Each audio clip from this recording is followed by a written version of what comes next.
Много голямо между тях двамата, искам да местите слайдера, за да го убирате това. Защото да са в кадър, така ли? Да няма тази дупка зейнала по средата. Ще ви съсипа в този кадър, обаче за този кадър златна стъпелка си.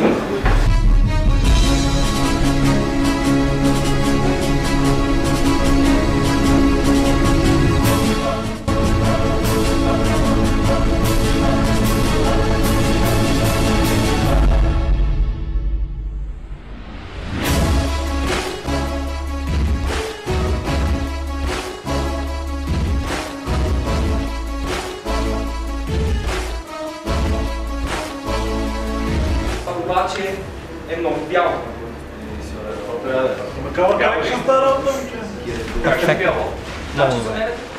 Актьорчите са много добри. Тук само Оскари летат насекъде. Техническият екип също много добър. Супер доволен съм. Според мен филм ще стане много добро.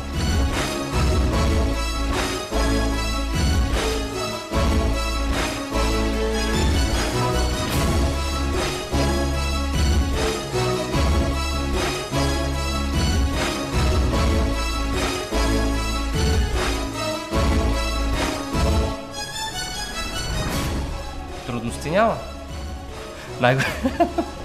Тук трудности няма. Тук има само непланирани събития. Няма трудности. Значи, разказът е интересен за филмиране.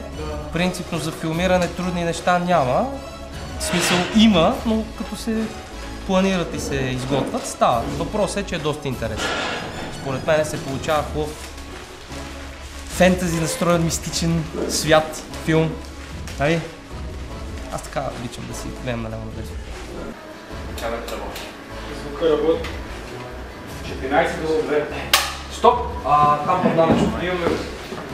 Имайки предвид кои са хората, които го правят, демек тук само група великолепни персонажи, няма какво ви представяме филма, вие трябва да гледате, да се сетите сами на 16 май да го гледате.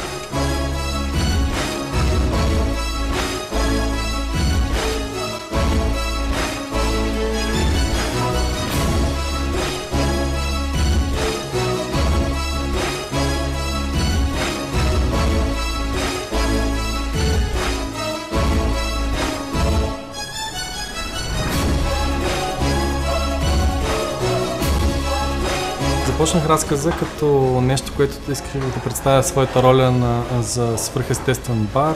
Нещо, което до някъде заимствах от няколко сериала, които бях гледал с подобна тематика, в които някакви свръхестествени неща се случваха на най-различни места, като бара ми хареса най-много като място, където това да се случи. 14 до 3. Отчасти идеите и вдъхновението съм черпил от любимите си автори, като Стивън Кинг и Дъглас Адамс, и от части от два британски сериала, от един американски. Тоест всъщност са по-различни и разнообразни.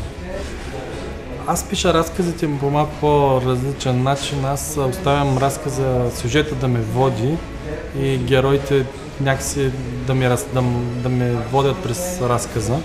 И съответно идеята не беше да оставям отворен края или по някакъв начин да си отварям продължение, а по-скоро да видя какво ще се случва с тях. Просто ги вкарах в някакъв бар, в който има такава ситуация, иска да видя какво ще направят персонажите.